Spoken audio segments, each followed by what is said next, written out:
How's it going?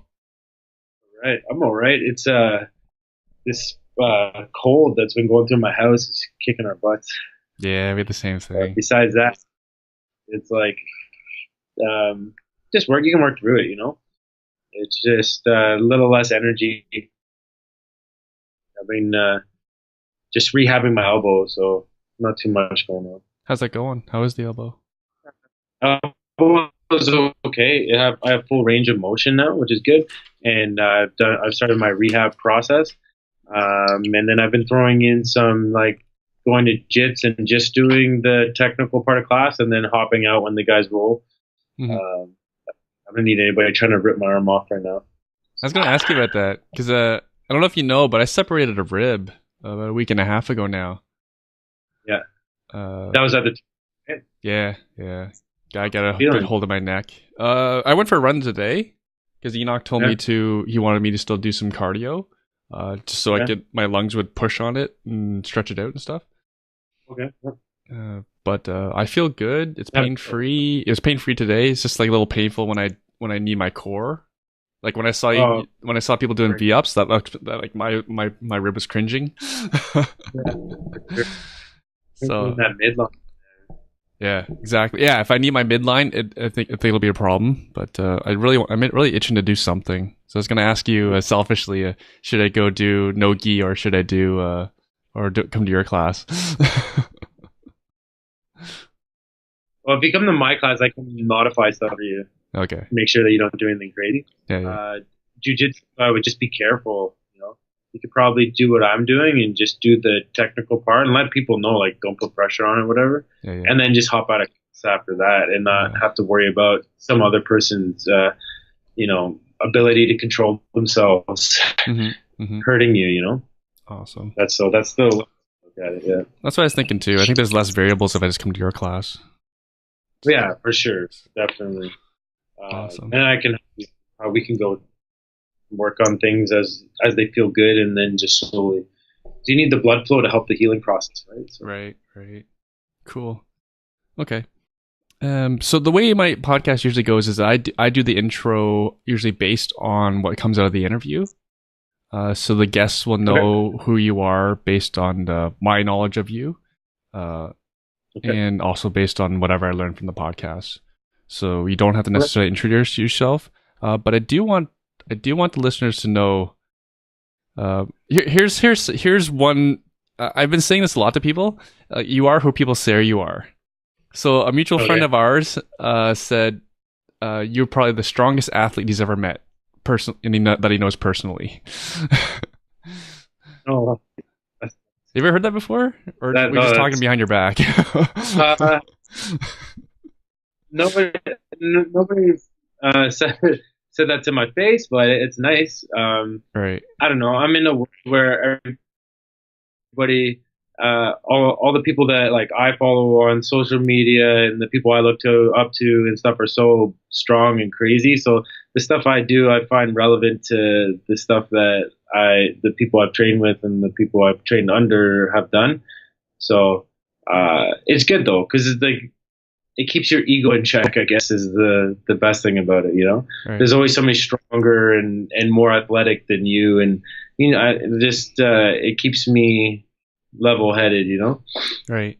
Even some of the guys training, man, they're getting so strong and they're Hmm. getting in such good shape. It's good. Like as a coach, it's awesome. The athlete side of me is like, oh man, I need to keep keep up with these younger guys now, and have less of these setbacks like dislocated elbows and stuff like that. Actually, you want to share how you dislocated your elbow? Because a big. Okay, so you're like what 6'3", 2 something. You've actually Yeah, knocked people out before. Like Dan is yeah. a premier athlete, and like let's tell folks what took you out.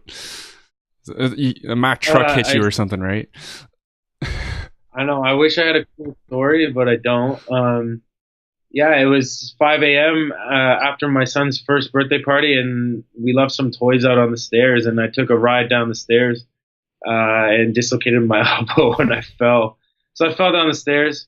I wish I was like, I don't know, fighting a lion or saving somebody from a car crash, but that's not the case. It was Right. just a little toy. And I want for the listeners' benefit, I want them to have some context. Like, what are some of the higher level competitions you've done in your past? So starting from a kid, I played AAA baseball and hockey growing up, and we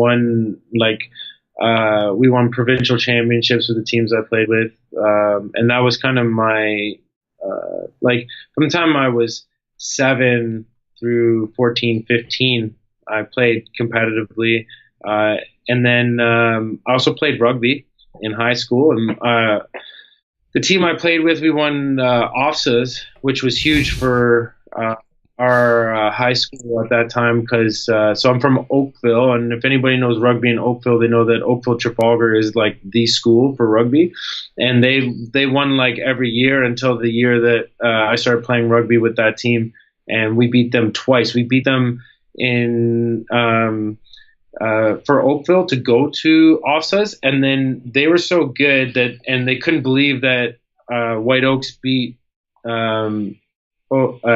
OT, so they also invited OT back to OFSAs as well, even though they lost in the finals for Haltons. And then we beat them again at OFSAs, and we ended up the second best rugby team in all of Ontario. So right. I love rugby. That was my introduction to being able to hurt people without getting in trouble. You played hockey too. I was a very good rugby player. It was one of the funnest things that I did, and I enjoyed that. And that kind of led me into the whole martial arts world. And then, so around 16, I started training at Combat Arts. And the first thing I did was actually a martial art called CSW, which is Combat Submission Wrestling. Uh-huh. So it was like it was MMA before MMA was like super popular at that time. It was like before they had released the first season of The Ultimate Fighter. Oh, you're old UFC school. wasn't. Yeah, so it's been a long time. Yeah, that's over like 16 years ago. Right. So I started doing CSW, and CSW was every class had a combination of grappling on the ground, wrestling techniques, and stand-up. And we would learn. And after about 3 months of doing that, I did my first grappling tournament. And it was actually the first ever Ontario Open, which is like the biggest grappling tournament in Ontario every year now. And that was the first ever year they ran that in Brampton. And that was the first time I ever did a grappling tournament. And I was in the 185-pound class. I was like a kind of a skinny, lean, teenager. And I remember my first match. I got out onto the mat, and the guy that came out was about a foot shorter than me and like 3 feet wider than I was. And he had a big chest, and he had big abs.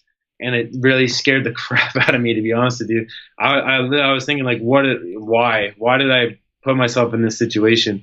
And I still have a copy of the video. And my professor at the time was asking the guy who was videotaping, like, is Dan in the right weight class? He looks so much smaller than this guy. So I felt like kill me. But anyways, he was a good wrestler. He took me down, and I got. I don't know. It was like one of those freezing moments of like, what am I doing here? And he was kind of controlling and scoring a lot of points. And I was like, oh man. So I had that moment of like, I either have to like do something now or I'm going to lose, and I'm not going to like doing this. So I noticed that this guy started to get gas, and he started to get heavy. So I was able to get out of him being in side control and back in the guard, and he started to rest his arms on my chest, and I could tell he was breathing really heavy. So in one of those moments, as he was like kind of resting on me, as he stood up, I shoved one of his hands in my leg over his head, and I had him in a deep triangle choke, and I squeezed that guy so hard that he passed out. So he didn't even tap. The ref had to come in and like break us up, and he just passed out on the ground. And so they raised my hand, and I was like, I had so much adrenaline going that I ran off of the mats and in the bathroom, and I just threw up everywhere. How old were you? So I was 16, like turning 16? 17. Holy cow, you're just Yeah. a child. So, yeah. You And had your first choke out at that was 17. yeah. I was addicted at that point. I went on to have Oh, and sorry, just to uh, Dan for stop you there. In case anyone, people who aren't familiar with like UFC and MMA, like this gentleman walked away, right? He's fine. yeah, yeah. So after somebody passes out from a choke, it's about like 10 seconds later, their eyes will open, they'll become coherent again. They don't die or anything like Yeah, that. yeah. Just to clarify for the people who aren't familiar, I've been choked out before. Dan, you've been choked out before? Yeah. Okay, so it Yeah, happened. Yeah, same. So this may sound scary to some folks, but it's kind of it happens. It's actually safer than being knocked out when by like a punch or a kick. Oh, When you, for sure, you don't get the brain damage that occurs with concussions and head trauma. So I'd much rather be choked out than knocked out. right? Yeah. Versus like drinking out of a straw with a broken jaw. Yeah, so that was my first match ever, and then I went on to have 3 more matches after that, and I ended up winning my first grappling tournament, and then I was addicted. I was in combat arts twice a day, training different martial arts. So I trained CSW that, and then I started going to jiu-jitsu classes for the nogi class, and then I was doing a lot of Muay Thai, kickboxing, and boxing as well. And that led to 10 years in that system and 8 years of like competing pretty frequently, and just my whole lifestyle was wrapped around that. So I had nutritionist, I had strength and conditioning coach. I trained hours a day, and I was young, and I was up, and I didn't really hurt too much. So it's not like I am now. If I have a hard workout, I feel it the next day. And you were competing at the national level at some of these martial arts. The way that I actually ended up retiring was I was getting ready for nationals for a style of kickboxing called K1, which is like a combination of kickboxing and Muay Thai. And that was in 2012. And during the fight camp, I got concussed really bad, and then I kind of quit cold turkey at that point because I had taken too many, had too many concussions, taken too many shots to the head, and I was starting to feel the effect of all that.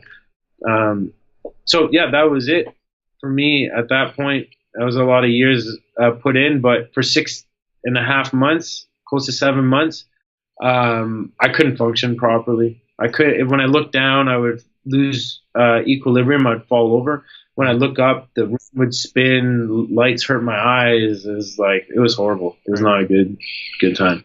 And so that was it. And then, sorry, Dana, because while we're on this point, because we shared a conversation about this a few months ago. Like, you're a parent now. Yes, yeah. Just one still. Just one still. Okay. What sports would you not allow them to participate in? Because there's a lot of parents on this show, so I think it's good advice from. I think you're an expert in this area, and being a parent yourself, what sports are like kind of off limits for your kid? Any type of head trauma sport. So no football, no boxing or kickboxing. Not that I won't teach them how to do it. I won't let them compete in it regularly. It'll be something they'll learn as a skill and not as a sport like I did. Yeah, so like even hockey, and I grew up playing hockey. My dad was a very good hockey player, so that's something that we always did. I learned how to skate when I was like 3 years old. So I just don't like the head trauma stuff. Scares me. It scared me out of doing something I love so much. So it scares me even more when it comes to my son. But besides that, whatever they find a passion in doing, I'll be happy to try to help them as much as possible in those areas. Right. And I want to highlight for hopefully some it's something you do. Some jiu-jitsu. Sorry? Yeah. I just wanted to highlight for our listeners some of the things. Like Dan, I believe, has some natural gifts, but also understand he started very young. Like you said, you started learning skating at 3. Yeah. Sports was always a part of my life since I was little. I love competing. I was just very, very competitive person. I don't know if it's a personality trait or what it is, but I hated to lose. It was something that my dad had to spend a lot of time kind of harnessing, because I had a hard time controlling myself and my ability to compete without getting over emotional or losing my temper, stuff like that. So that was from a young age. Like I wrote a blog for our website about competing, and I just talked about the good, the bad, and the ugly, you know. And when I was like 3 years old, I was at a cousin's birthday party, and we were playing musical chairs. There's three of us left, two chairs. One of my cousins, well, both of my other cousins got the chairs, and the one girl who got the chair instead of me, I like ripped her off of it backwards. We have this on a home VHS that my mom plays when we go over, and I like ripped her off the chair, and I sat on the chair like I didn't even do anything wrong. And my dad came over and like picked me up, and I lost it. I was like crying and kicking and screaming. So there was always this thing that I had to win, and that kind of had to be harnessed, obviously. But Right. that I just no, that's what I like to do. I like to compete. If we go to, we had a staff bowling party at Christmas, and it wasn't about having fun. It was about who's going to win the game, you know. So I'm way better as a person now. As a competitor, I'm way better. I lose better. It still hurts me, but I'm matured. Right. Yeah. Would you instill any of these things in your own son? Or would you tweak? What would you tweak? You know what? My dad was really, I feel like my dad was really good at what he did with me, because he taught me the difference, between what happens when you win and when you lose. And when you win, it's good. You're showing your skill and how well you do things. But when you lose is when you really learn about yourself, right? So he taught me in those moments, there's like, this is when you have to decide, like, what type of person you are, what you're going to learn, how you're going to get better, what you're going to do to get better, to, make sure it doesn't happen again. So I would instill those same things. I don't think there's anything wrong. I think it's good for a kid to have a bit of stubbornness and want, to win. Mm-hmm. It's just that when it goes too far and the ego takes over to a certain extent, then I think you lose a lot. They'll lose a lot of respect in the process from the people around them, Right. So it's teaching them that losing is okay. Like, it's okay. It's going to happen. I didn't win every game or win every fight or win every grappling tournament. I lost, mm-hmm. And that was moments when you learn the most. And if you can take those moments, it's going to make you better in the long run. But that will to win, that will push you to places that people do who don't necessarily have that will or that want that much. They won't go to those places that you would go to become as good as you could be. Right. Like, I was obsessed. I'm an obsessive type of person. So when I like something, I do it and I do it and I do it until I'm really good at it. And I become kind of obsessive over it, So, how's your bowling game? I think that you practicing? I was talking to Amanda, who's our weightlifting coach, and Amanda competes on a world stage in Olympic weightlifting, and she's one of the strongest people at 105 pounds in the whole world, which is an amazing thing to say. But we got through like 3 games, and she's like, I'm going to stay here all night until I'm good at this. So it's that mentality that, the top athletes and the top people in their field in the world, they have that kind of drive and obsessive quality of, wanting to be that good at something, Right. So how do you feel about these programs that give a trophy to every participant?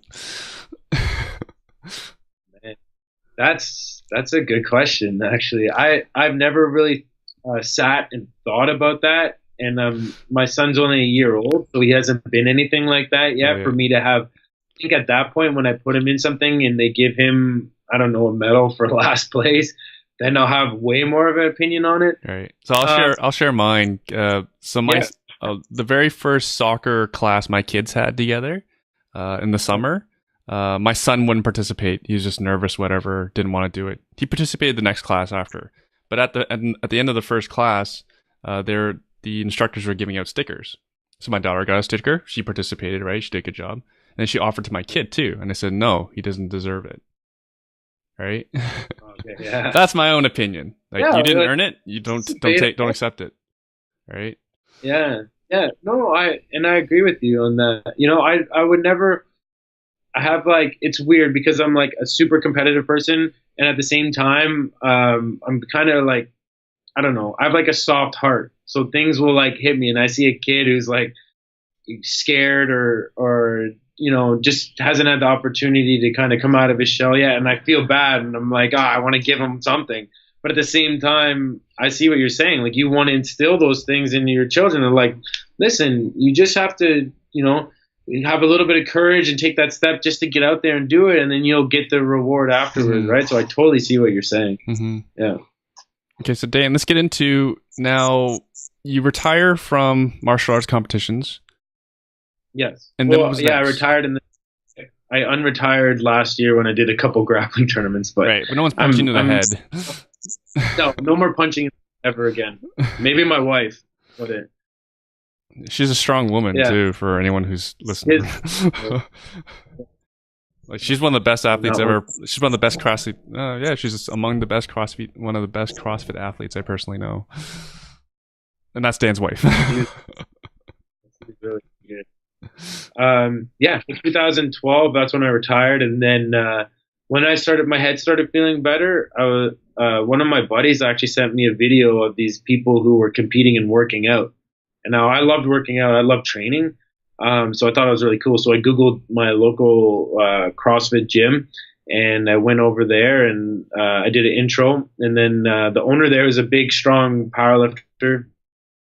And, you know, I was like, yeah, I want to be big and strong like this dude. So I bought a 10 pack of personal training sessions, and I came in for my first session, and this little lady came up to me and she's like, "Hi, my name's Rachel. I'm going to teach you how to CrossFit." And I almost laughed in her face, to be honest with you. I was like, what is she going to teach me about working out? Like, I've been competing at a high level for a long time. And then an hour later, I was lying on the ground. I couldn't breathe. I thought I was going to die. That's my wife. That's how I met my wife. She taught me how to CrossFit, and I fell in love with that whole process. And then later on, we fell in love with each other. It was one of those kind of things that, I don't know. You married What's your coach. that? Yeah. What's that syndrome called? Stockholm syndrome. Yeah. Yeah. She tortured me and I fell in love with her. Yeah. Yeah. So that was it. I crossed hard for like 5 years. Did a lot of CrossFit competitions, and then did some Olympic weightlifting competitions. I just love competing, so I really enjoyed that whole scene. And then we opened. Sorry, before we talked about the gym, what did you snatch just last year? You were trying to. Last year I snatched 280 pounds. Okay. So that's like a national level, which is a very high level snatch, and I'm a CrossFitter, so it's like one of the higher lifts for a CrossFitter for that weight. So for folks who aren't familiar with snatching, that's totally okay. It is considered it's an Olympic sport, part of an Olympic sport where you lift the weight on a barbell from the floor to over your head in one movement. So 280 pounds, folks. One movement from the ground, resting on the ground to over your head in one movement. Picture that. It's the most technical lift that it demands everything. So your mobility, your strength, your power, your speed, you have to have it all to make that lift happen, and do it at that kind of weight. So I became very obsessed about that lift, particularly that lift, because of that. So you can ask my wife. I tried. So 5 years prior to snatching 280 pounds, I just learned how to snatch, and she had taught me, and I couldn't hit 185 pounds to save my life. So I was able to hit 175, kept hitting, and I would go into the gym, and she thought I was crazy, but I would attempt 185 like 30 times in a row. And I'm like, I'm gonna do it today. And I would show up the next day. I'm like, I'm gonna snatch 185 today. Wow. And I was like, yeah. So it took me 5 years, and I added 100 pounds onto that goal of 185, and or just under 100 pounds. So I'm at that 280 range, and then the last goal for me is to hit that 300. The 300 is 300-pound snatch is like a special club of human beings in the world. So Right. I got 20 pounds to go for that one. What was your first snatch? Do you remember your weight? And I'll explain my point I'm trying to make afterwards. Well, my first snatch that I was able to hit when I maxed out was 165. Right. Okay. So Dan did not snatch 280. He didn't wake up one day and tried to snatch 280. He started small. Dan's small is better than my personal best, but understand for Dan's context, that's small. And the point I'm trying to make is, because a lot of investors listen to this show, is it's okay to start small. You don't arrive at a 280 snatch or say a portfolio of 10 apartment buildings overnight. It's okay to start small, grow slowly, figure it all out first, have perfect technique, get good training, get good coaching, have good nutrition, build a strong foundation before you go making those leaps. And even your leaps, your incremental improvements are quite small, were they not? Oh yeah, so like that was a 5-year process for me. So at one point, I was stuck at 255. So 255 was like the limit over and over again. And then it went over a 2-year process of 255, 265, 270, and then 280. And those took, like, each one takes like that 280. That was a 12-week training camp. The snatch, that to go from 270 to 280 was a 12-week training camp focused on that snatch. Mm-hmm. So that my whole world was revolved around that snatch all over and over again for 12 weeks. Okay. So, and I got to do that with the Olympic gold medalist, which was kind of cool. Yeah, that's something about you as well. You often try to train with the best. What? I've trained with a lot of cool people. I have, yes. Not just cool Olympic people, gold medalists, but people winners. Like you train, you train with like Olympic gold medalists. Like there's no higher level. Yeah, multiple times. Actually, like they stayed in my house and we hung out for like the whole weekend. I toured them around Toronto. It was pretty cool. And then I've trained twice with Chad Vaughn, who was an American record holder for the clean and jerk. He competed in the Olympics as well, but he's got a cool story. So he's 77 kilos, which is roughly 160 something pounds, I believe.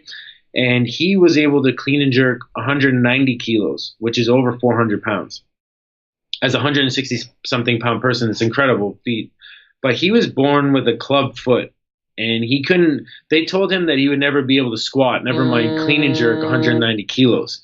So his story is incredible. That guy was like so relentless going after that and not letting the fact that he was born with some kind of something that people thought, wouldn't allow him to compete at the highest level. And he was, he's got American records and compete at the Olympics, So he's a cool guy, man. I've trained with him a couple of times and been coached by him. I actually have a video of him analyzing my snatch. So I went down, I trained with them. They took some videos. He analyzed it in slow motion. And then I have him on video saying how he's like, you can tell that Dan's a really talented lifter. And I've listened to that a couple times. That's awesome. So he's, yeah. So I've trained with him. I've trained CrossFit with some of the best CrossFitters in the world as well. I've trained with Rich Froning now as of this summer, who won the CrossFit Games 4 years in a row at one point. The GOAT. It's cool, man. Those guys, like, it's so fun to see what the human body is capable of and what they're able to do. Mm-hmm. It definitely keeps me humble, wanting more. Okay. So. Well, does your athletic passion apply the same as training? Because I see it. You explain. Like you get pretty amped when your athletes do well. So let's introduce that first. How long you been coaching athletes now? A decade. 10 years. Right. Yeah. So I started 10 years ago coaching combat athletes from Combat Arts. And then I built basically I built a client base out of my basement, and that turned into a garage, and eventually that turned into a gym, and now that gym has a lot of members, and I have a lot of clients. And that was just based off the passion of me, like taking what I've learned and showing other people how to do it and coaching them through it. But I love coaching. I love watching my athletes compete. I get, my heart goes faster watching my athletes compete than even when I was competing. I get so nervous, and I just want to see them do well, you know? How's it different when you coach Rachel, your wife? Is that even crazier? So that only really happened once. So at 2014, she went to the CrossFit regionals, and at that point we were just dating. And I was her coach, behind the scenes coach, and I was more of just support system for her than a coach, really, to be honest with you. She moved so well and she was so good. So I'd give her some strategies of workouts, like the workouts and what I thought she should do. And she's very cool and calm and collected, and she moves so well that the only thing that she really needed in certain moments was a little bit of somebody to get her amped up a little bit. Mm-hmm. So to like push the pace right out of the gate, because she paces workouts so well. Mm-hmm. Besides that, once our relationship became, super serious and stuff like that, there's no coaching each other at that point. It's not a good idea. Not that we would, I don't know. I used to so she taught me how to handstand walk, and which I do very well now, but I didn't do very well then. And I used to get frustrated at her because I couldn't do it. It had nothing to do with her. It was all my own frustration. But she was teaching me, and she's my fiance at the time. It was obviously her fault that I was screwing up all the time. and Dan, how far can you handstand walk? Have you measured it? Have you gone for a distance before? So, yeah, I've handstand walked across our whole gym. So that would be, 100 feet. Yeah, that was kind of the range of the gym, so it kind of stopped me there. And which is not really natural. Guy of my size, but yeah. Again, I wanted to be good at it, so I got good at it. Do you mind sharing your height and weight? You're the first person I've ever asked this on the podcast. So I'm 6'2", and I range. So I get as light as 205, and I get as heavy as 225. That's my range. I typically walk around right in the middle, right at 215. If I'm grappling, I'll get down to 205. If I'm lifting heavy and I just only care about how much weight I lift, then I'll get up to 225, and I'll range within that 20 pounds. Right. So you studied this topic, I'm sure, more than almost anybody. What have you seen? What are the benefits of people hiring a coach? Because I'll speak to my own experience. I remember when I was like 16, just had my license. And I'm going to go to the gym. Like, first time in the gym. It's like dead empty too. So it's like no intimidation, no like peer pressure, no one's looking at me or anything. And I don't have no idea what to do. I did some bicep curls with a dumbbell. I think I was there for like a total of half an hour. Again, I had no idea what to do. But I don't know if even adults who are like 30, 40 years old have much better clue what to do. It's something that I continually remind myself when I'm talking to people too, though. Because I forget that what my knowledge base and everything I know, that's not common knowledge to most of the population. So to be honest with you, I still have my own coaches. I still have a coach for my workouts, and I have a nutrition coach, because I can't do it for myself. I've tried to do it for myself, and the way I view myself is like I'm Superman and I can do everything all the time, and it's just not the truth. Mm-hmm. So I end up just hurting myself, overtraining, stuff like that. Mm-hmm. So I still have coached myself, and I've been doing this for a very long time. And it's not 10 years as a hobby. This is 10 years of my life that most of my day is spent either reading or coaching this stuff. Right. So this is well over 10,000 hours to master something. You know what I mean? And my obsessive, nature over this stuff is constant. Mm-hmm. So And I still myself have and I still need coaches. So it goes to show you, if I need a coach and I've been doing this for this long with this much experience, you know, and competing and stuff like that, then I think everybody should have a coach, because you need somebody to look at you from the outside in, not from what you view yourself, you know. Because what I want for the listeners to benefit from is I want them all to have like a mindset of being healthier, physically, mentally, all those sorts of things. But you're an expert in the physical, fitness, health, nutrition space. I don't know what to ask really next. I almost want to ask, like, what is like a baseline for an adult to be able to do? And I'll give an example because I had more time to think about this question than you did. Okay. Like what? Like I've seen it around the gym. Even a lot of people cannot do a proper squat. Yeah. Right, and that's people that's in your gym. What about people that never made it into a gym? And Sure. So that's like the mobility issues that people have from sitting so much throughout the day, right?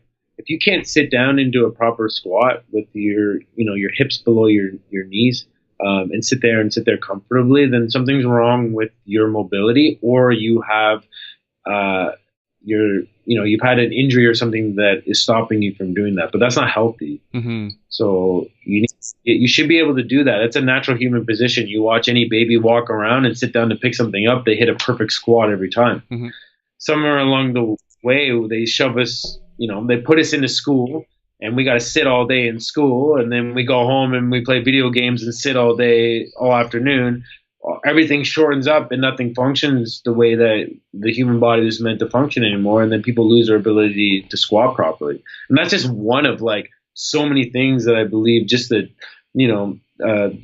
what people should be able to do to stay healthy and move. Like how many people can't even do a chin-up or a pull-up or a push-up? And I think, yeah, that's just basic body weight movement stuff, right? Like you should be able to pull yourself up onto something. You should be able to push yourself up off the ground. You should be able to pick things up and put them on a shelf. Like those are just basic functional human things that you need to be able to do to live, to live a healthy life, and do that as you get older, right? And even just simply, if you go from sitting on the floor to standing without putting your hand on the floor, or without having to put a knee on the floor. Yeah. Just from feet and butt to standing. And if you, and here's for someone who says, "Oh, I don't need to squat." Here's a simple reason why you need to squat. If you ever go to Asia and you go to a public bathroom, you're gonna have to squat.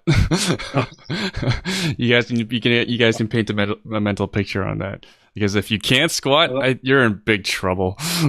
Yeah, they should do that around here too to help a lot of people. So for the beginner, so say that for the starter, say someone who's like 35 years old, 40 years old, has never stepped into a gym before, would you have a recommendation for that person? Yeah, find a coach. Find somebody who's going to teach you how to build your foundation from the ground right up. And that's what we do here. That's what I do with my clients. I've trained pro athletes, but I don't know. I don't niche myself to that. I find some guys who just do that, or it's like an ego trip. Like, I only train pro athletes. Well, I don't care. I'll train anybody, and I treat them all like athletes. Right. So I have 75-year-old clients. And I just build the foundation from the ground. Just get somebody who wants to work with you and build all those things: your mobility, your strength, your cardiovascular conditioning, hitting all those attributes. Treat yourself like an athlete, and your body will react. So your body will not only react with, how strong and stuff you are, but it will change the way it looks when you start training like that. And I think everybody should train like that, And it just scaled to a different extent depending on the person, their past, their situation, and their natural abilities. But that shouldn't stop anybody. I have a lady who comes in here who has one leg. Yeah, I was gonna mention that. If she can come in here and do wall balls with one leg, you can come here and do wall balls with two legs. Like it's don't make an excuse. Just find somebody who wants to help you. And that's what we do here. I just want to help people. That's what it's all about. Yeah, you had a gentleman with special needs as well. You were training. Yeah, that's what I mean. I don't know. I don't niche myself to one certain population. I think as a coach, it makes me grow when I have, different styles of populations, different people with different issues, or, not having a leg, or, an autistic boy who, loses his concentration every 10 seconds. Well, I taught him how to deadlift, and he could deadlift a lot of weight by the time, we'd been training for a couple months. Mm-hmm. He would do bench press. He would, and then we would do some boxing, and I taught him how to, throw combinations on the bag, and I just kept it interesting for him, kept his mind working, kept him, but that made me grow as a coach. How can I adapt in situations that are not typical norm? That makes me a better coach. So right. I don't stop anybody from training with me. I'm open to any type of situation. Right. Because even in my own coaching, say when I coach my team members or a client, I have to read their personality, and then be able to coach to that personality. Often you have to adopt that personality in order to be able to communicate with them on their level, so that they understand what you're trying to accomplish and to help them grow. Now, well, it's 100% true, because even with my clients, I have to know which ones I can. Which ones like to be pushed with me being a little bit more, verbal and aggressive, and which ones just, when I do that, they just back away like, shut up, I don't want to hear it, Right. So different people need different styles of motivation, and I gotta have to adapt on the fly as I figure that out with different people. But it's part of the fun. Right. Now, can you speak to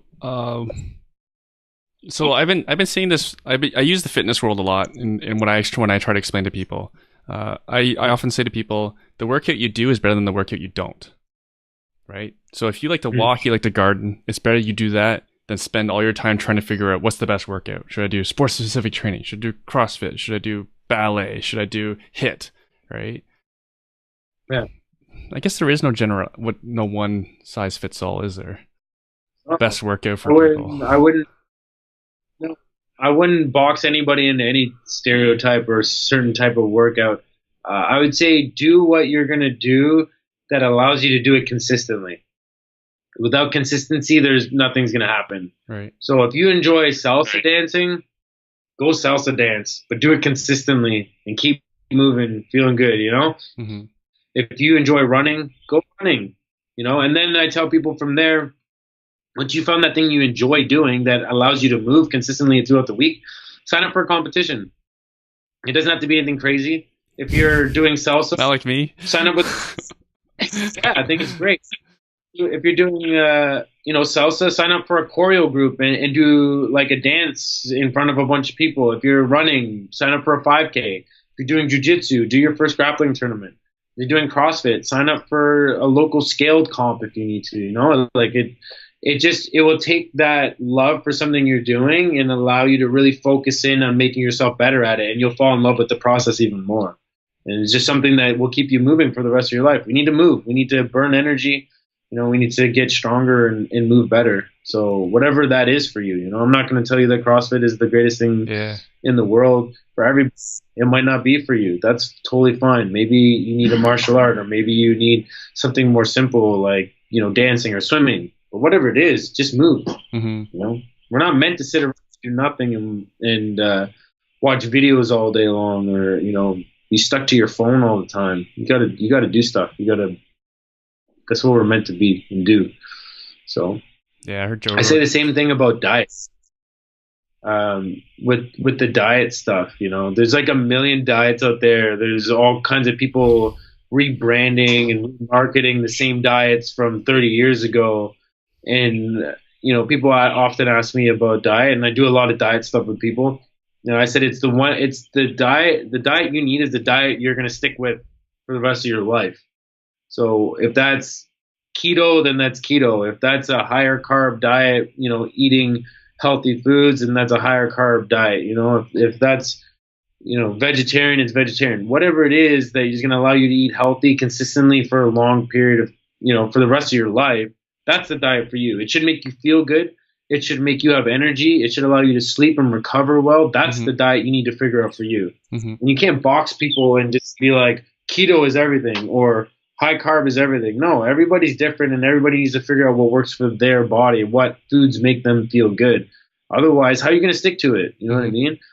If even if it makes you super ripped and you feel like crap all the time, why would you do it? People You do know? it. Yeah. Like those people that used to drink like a gallon of milk a day. Like, like you gotta find out what allows you to be the best you. That's the diet that's gonna work. Right. So then you need to work with somebody. You need to work with somebody who's open-minded, who understands how macronutrients work within the body, and then they'll help you figure out what foods work, what gives you energy, and it's a back and forth process that that's what I do with my clients, because I'm not trying to box them into anything that they're not. Right. So one thing that gets a lot of publicity, I don't know, I spend too much time on social media, but what comes up often is usually something around low carb. And Yes. if I've learned anything, it's like kind of like what we discussed. There is no one size fits all for everyone. What would you say to a low carb diet for an athlete? And an athlete, so for folks like, I understand we're all different levels of athletes, but I'll be selfish, as I often am with this podcast. If I'm going to the gym 3 times a week, right? Does a low carb diet work for that person? So my first response would be, that's not the route I would take somebody. Mm-hmm. So your body uses carbohydrates very well for energy. It's the easiest way to convert food into glucose for your muscles to use to contract and move. Okay? Your brain also uses it to think. So I don't know why we've come to this point. And I understand in certain cases where people are sick and those kind of things, but that's a totally different discussion. I don't know why people have bought in so hard to this low carb, I don't know what you want to call it, fat or whatever, when we need those nutrients to be able to perform at our best. High carb is bad if it's all sugar or highly processed, but so is low carb if you eat, highly processed fats and way too much fat. But if you're eating good, nutritious carbohydrates throughout your day, it will keep you energized, it will keep you full, it will help you recover, helps your nervous system recover faster and better. So I just don't know, it's just people being led in the, wrong direction by marketing and looking Right. at, these programs and people who look ripped on these programs who probably don't even follow the program. It's one of those things that kind of blows my mind because I'm in it all the time. But for the normal population, it's so easy to market people to what you want them to believe, Mm-hmm. which is kind of sad because we're not talking about getting them to buy themselves a hat that they'll never wear. We're talking about what is going to, vitalize their life for the rest of their life. So we play around with people's emotions by showing them what they should look like with a 6-pack with this diet. And we're playing around with their ability to have energy and to recover well and to feel good about themselves. Like, that's kind of messed up if you think about it, right? Mm-hmm. I think you let off with a great point. Is I think the individual has to start off with what their goal or objective is, versus starting with a meal or diet nutrition plan, especially when that's being sold to them. Sure, you got it. So if your goal is to be an athlete and to train as hard as you can, in my opinion, unless you have some type of issue with starches or being able to process that stuff, then the higher carb diet will help you perform better, recover better, feel better. Mm-hmm. Again, like, that doesn't mean, like, people have a misconception what carbs are too. So like, oh, so I can eat donuts? Well, no, you can't eat donuts. First of all, donuts have more fat than actual carbs because most of them are fried. Okay, so you're just looking, like, that's not carbohydrate, and that's not a good source of fuel. That's a cheat, meal or something you do to once in a while to enjoy the people you're with, but that's not fuel. So what are some good carbohydrates? So I start with like basic fruit and vegetables. Okay, so those are all carbohydrates. Now they're really highly nutrient dense, but lower carb, but they are carbs. And then you go into potatoes, sweet potatoes, all those kind of root vegetables, those become a little bit more carbohydrate dense with good nutrients. And then you add stuff like rice. People who do well with grains can have grains, oats, and then you have your natural kind of sugars from honey and maple syrup. Those are all those carbohydrates that I put into people's diets all the time, that I eat myself, and that keep me fueled and feeling good. Yeah. Right. So any general advice for how someone can have better energy during the day, either whether it be nutrition or fitness? Yeah, just if you can keep your insulin levels steady. So if I just ate a high sugar meal, my insulin will spike, it will crash, and I'll feel really crappy. I'm going to want to sleep, or I'm going to want to eat more sugar so I can get that high again. So if you eat a well-balanced meal, which consists of a good protein, a good source of fat, and a good source of carbohydrate, you'll keep your insulin levels nice and steady all day long. So if you can have just balanced meals throughout the day that have one of each macronutrient, which is proteins, fats, and carbohydrates, you'll do so well for yourself. You'll feel great. You'll recover well. Protein helps you muscles recover from the workouts and your joints. It also creates it boosts your metabolism more because it takes your body a little more energy to burn it off. The carbs give you energy. The fat helps you regulate your hormones.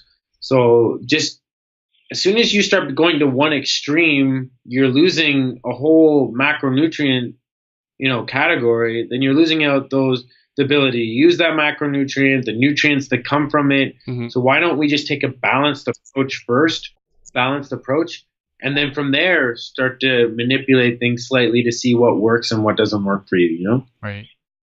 And then something I should have mentioned earlier is, like, we talked about low carb. It's been big in the weight loss industry forever, is calorie cutting. Yes. So I'll use my own example, because I was talking to you about low energy about like a year ago, and I told you how many calories I was having, and then you were actually telling me to increase my calorie intake, right? Again, I think that's a great example for people. Like, there's no one size fits all nutrition advice for all of us, right? Because there's so much out there that says, like Weight Watchers, for example. Sorry, I won't name names. There are lots of weight loss companies that will focus just on restricting calories, but then I get hungry, and I'm not necessarily trying to lose weight. Sure. Which is even worse then. So, big calorie restriction, what happens with your body at that point is, if you're trying to lose weight, it's good to be in a bit of a deficit, maybe 500 calories a day. But with the amount you were working out and the amount you were eating, your deficit was really big. So what happens, your body will start to fight against you, because your body is going to start to think it's starving. And when your body goes into starvation mode, it's going to try to hold on to as much weight as possible, because your body's real objective in life, is to stay alive. Like, that's all it's trying to do, is to keep you alive, right? So you go in this mode of starvation, it's going to start to slow everything down, your metabolism, your ability to burn fat, because it wants to hold on to it. It wants to live. It wants to survive. So when you're in those big deficits, your body goes into alert mode. I'm not getting enough for what I'm doing on a daily basis. So it's going to hold on to more weight. So I've had it happen a lot of times with people who just thought, I'll just keep calorie cutting. I'll eventually lose the weight, and they get themselves into such a hole.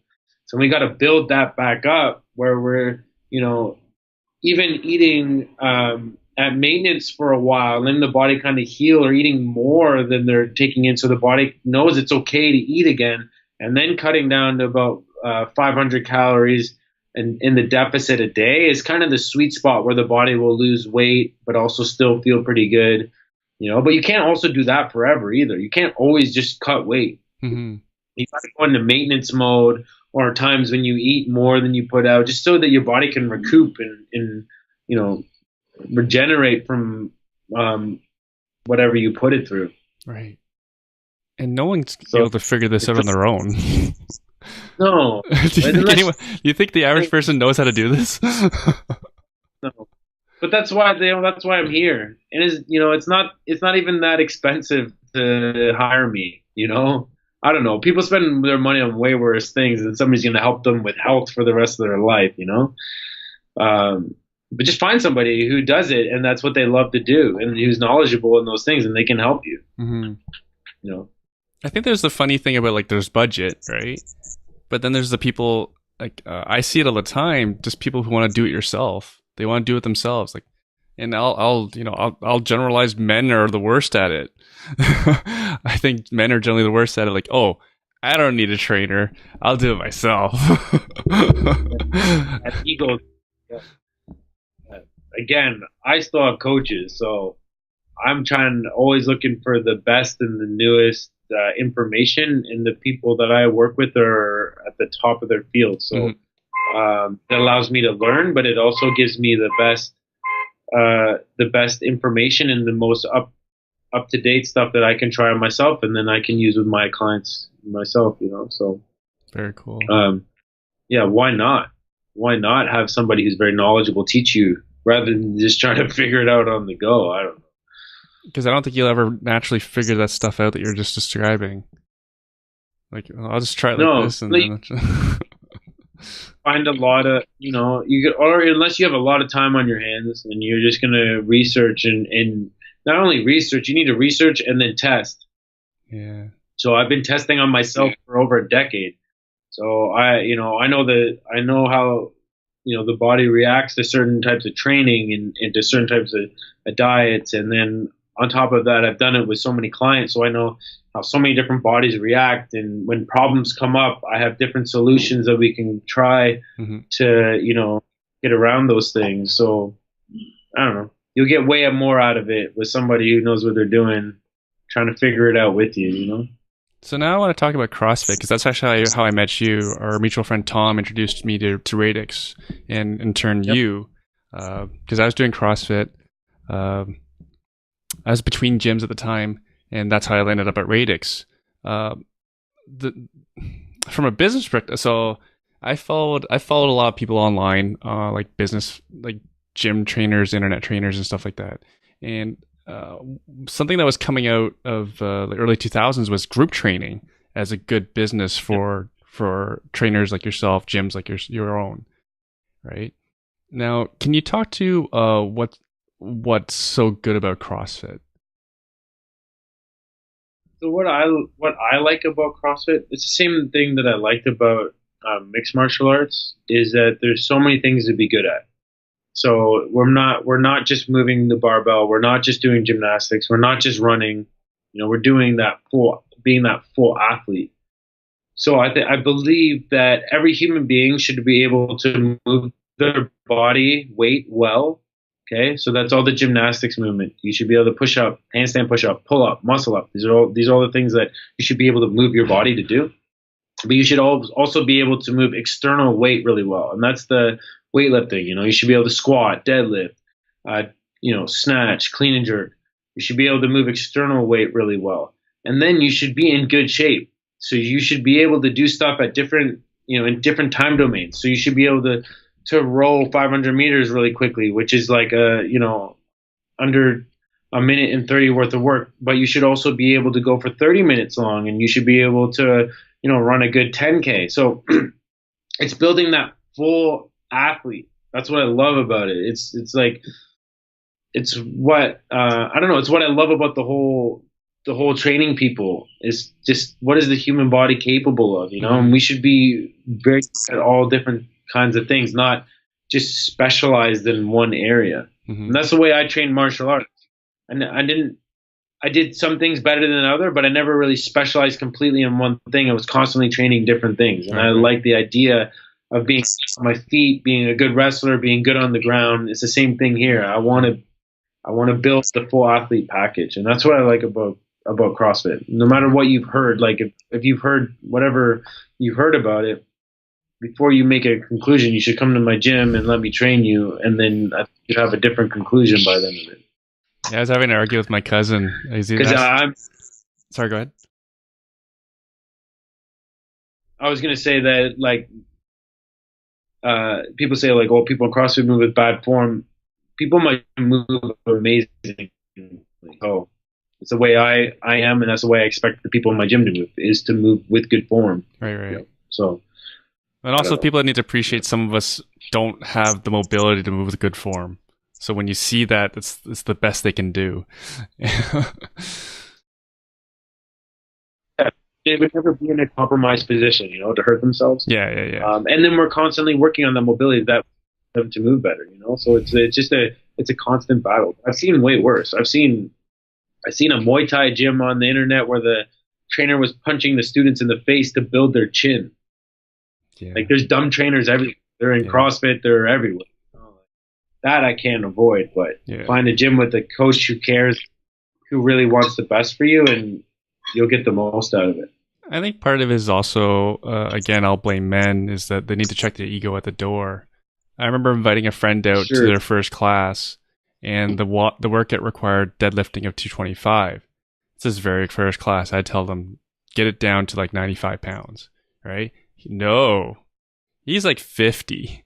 First CrossFit class. He loads up the bar 225. He can't walk the next day. Whose fault is that? Right? No, and then I had a neighbor. We went to CrossFit class first time. So he's in early 40s or so. And the workout requires pull-ups, right? I said, do not kip these pull-ups, right? Absolute beginner. Do not kip these pull-ups. He kips the pull-ups. His shoulders hurt the next day. Whose fault is that? Is that CrossFit or is it the individual's fault? Right? And then I was arguing with my cousin. He's asking why I don't play basketball anymore. Well, I said, well, my last rec season, I rolled my ankle 3 times. And I think because it's a common injury, people don't think it's a very significant injury. A rolled ankle is pretty significant. Well, you can't walk properly. Yeah, exactly. It was awful. Yeah. Versus between CrossFit and Jiu-Jitsu, so I hurt my rib at Jiu-Jitsu. Like, that's the worst injury I've had at CrossFit and Jiu-Jitsu. And if you tell someone I do soccer, hockey, basketball, jiu-jitsu, you're nuts. You're crazy. CrossFit, you're going to get hurt. Like, no, I got hurt more in the traditional sports.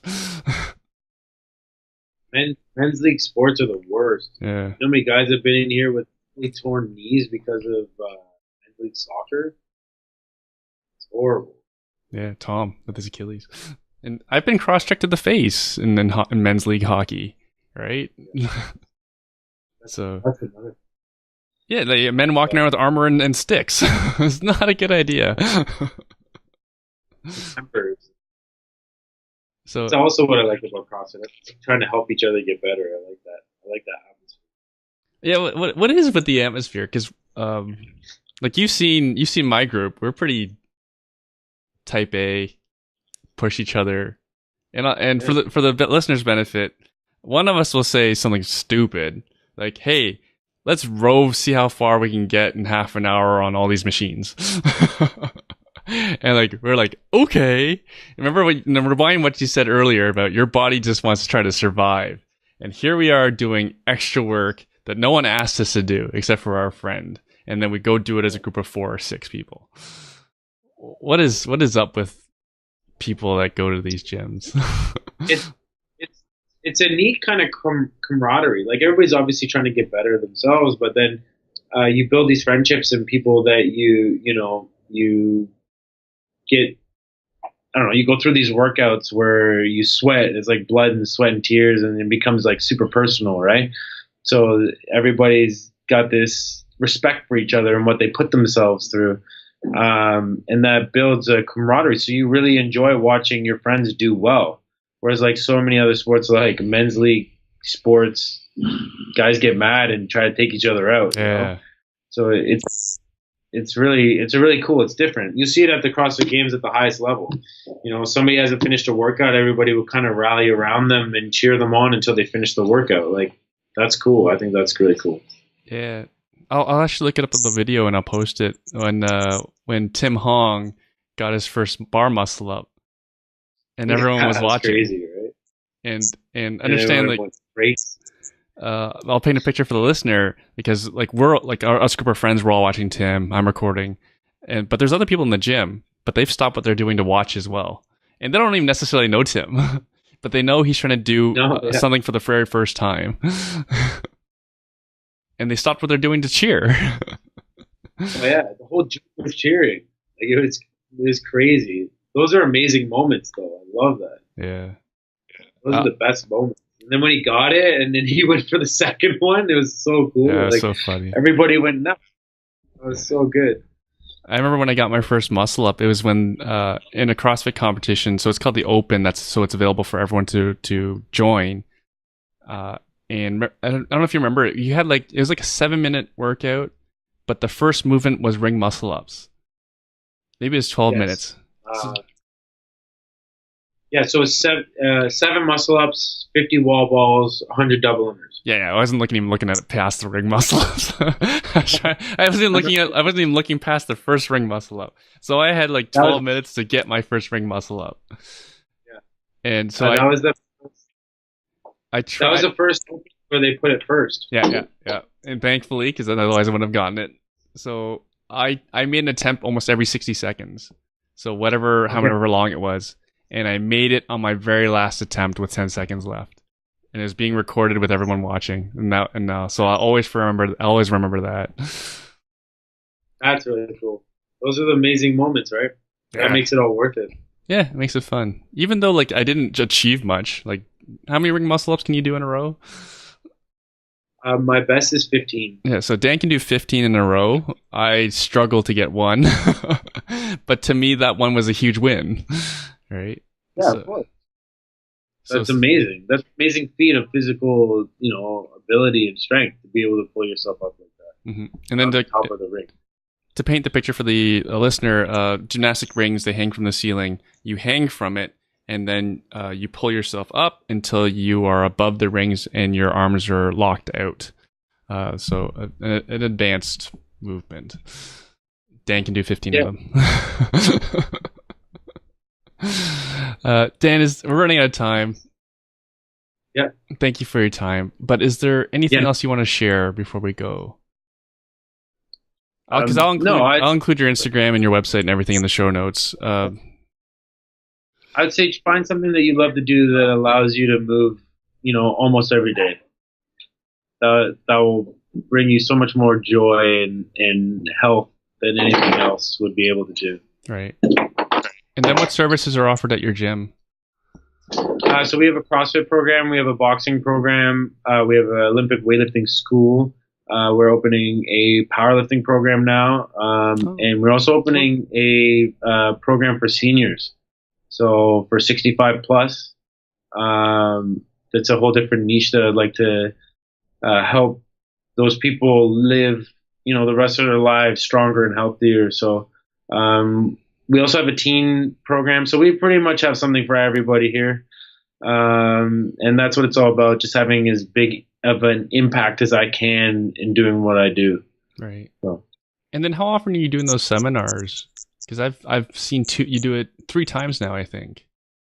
Yeah, so I was doing one every 3 months or so on a different topic. So anything from mobility to nutrition, to strength training to recovery. So I do those every 3 months or so when I'm inspired by something specific I'd like the gym members to learn about more and have that knowledge. So yeah, I enjoy doing those as well. I really love teaching. I really do. How are you doing for time? So I'm teaching a class in 20 minutes. Do you have time to just explain the pyramid? Yeah, for sure. So the pyramid. So if you had a pyramid and then you have like levels of the pyramid. So the base of the pyramid would be your nutrition, and we're talking about like physical ability here. So the base of the pyramid, you would have nutrition. So nutrition is the fuel that gives you the ability to have energy and move. So the better your nutrition is, the better your ability to turn that into energy and efficient energy and be good at whatever you're doing. So you have nutrition. The second part would be metabolic conditioning, or what we call in CrossFit our metcons. So that is your ability to move consistently and to keep your heart rate from exploding and your lungs from stopping you moving. So that's all the kind of conditioning work we do, from circuits to running and rowing. So that's the second part of the pyramid. The third part of the pyramid is your gymnastics, or the move your body weight in space. Okay, so that's very important. You should be able to move your body weight. You should be able to move around. Okay, but if you don't have good nutrition or a good metabolic base of conditioning, then this becomes impaired as well. On top of have weightlifting, so that's your ability to move external weight, barbells, dumbbells, kettlebells, in all different types of way. And again, if you can't move your body well, you're probably not going to be able to move the barbell or the kettlebell well. And at the top of that is sport, and that's whatever sport that you're competing in. That could be CrossFit, jiu-jitsu, that could be even dancing, swimming, running, whatever you do, whatever sport you play, that's the top of the pyramid. But this pyramid builds your ability to do that very well. Right. So that's the. So would it be accurate to say it's your pyramid is also kind of determines your priority, right? And I'm gonna use an example. Yeah. I have a friend who's very overweight, somewhere like 270 pounds, right? And he eats McDonald's too often. And his goal, and when he tells me about his fitness goals, he usually tells me about his bench and his squat, right?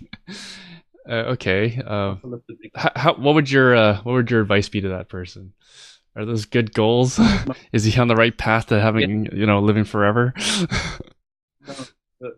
From a health standpoint, the first thing he needs to do is to get his eating habits in check and find a way of starting to lose weight and to eat healthy so his body can adapt properly. That would be the biggest thing. And then next thing is he just needs to move on a daily basis, because once you become a certain amount overweight, it can be very detrimental to your health to do anything but lose the weight first, depending on what stage you're at. So, a 270-pound man doing a pull-up is a lot different than a 180-pound man doing a pull-up. Mm-hmm. It'd be like that 180-pound putting another 100 pounds on him and then doing a pull-up, so it's very different. But he needs to, find his proper nutrition, start to lose weight, start to move on a daily basis, and then let his body adapt into these new situations and what it's trying to do, Right. So it doesn't matter how much you're benching and squatting. If you're eating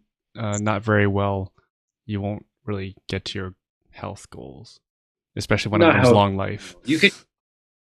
I'm sure you could get a huge squat and bench press if that's all he wanted, but again, that's not a health goal. That's just trying to be strong. Kind of silly. Okay, Dan, thanks so much for your time. Yeah. I think I'll see you at 5:30. Yeah, I'll see you later. Oh, can you share your Instagram before you go? I'll post all the links and then everything in the show notes. So you can follow the gym at RAdix Gym. And you can follow me at RAdix Dan on Instagram. And we have content on the daily. And the website? Yeah, you have a great email. You have a great email list. I read them. Okay, awesome. One of the very few I read. Okay, that's cool. RAdixPerformance.com is our website, and then you can sign up for our newsletter on there. And I put out a weekly newsletter of kind of whatever's going on in my mind at that point. But it's typically nutrition or health or working out related. So very cool. Thank you again, Dan. I'll see you this evening.